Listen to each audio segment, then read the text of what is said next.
నేను గోరంట్ల బుచ్చి చౌదరిని నేను శాసనసభ సభ్యునిగా ఎన్నికైనందున శాసనం ద్వారా నిర్మితమైన భారత రాజ్యాంగం పట్ల నిజమైన విశ్వాసం విధేయత చూపుతానని, భారతదేశ సార్వభౌమాధికారాన్ని సమగ్రతను కాపాడుతానని, నేను స్వీకరించబోయే కర్తవ్యాన్ని శ్రద్ధాశక్తులతో నిర్వహిస్తానని దైవసాక్షిగా ప్రమాణం చేస్తున్నాను.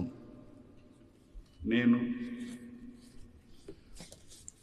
ఆంధ్రప్రదేశ్ శాసనసభ సభ్యుడినైన గోరంట్ల బుచ్చి చౌదరి అనే నేను సభ నియమాలకు కట్టుబడి ఉంటానని, వాటిని అనుసరిస్తానని, సభ మర్యాదలను పాటిస్తానని, సాంప్రదాయాలను గౌరవిస్తానని దైవసాక్షిగా ప్రమాణం చేస్తున్నాను.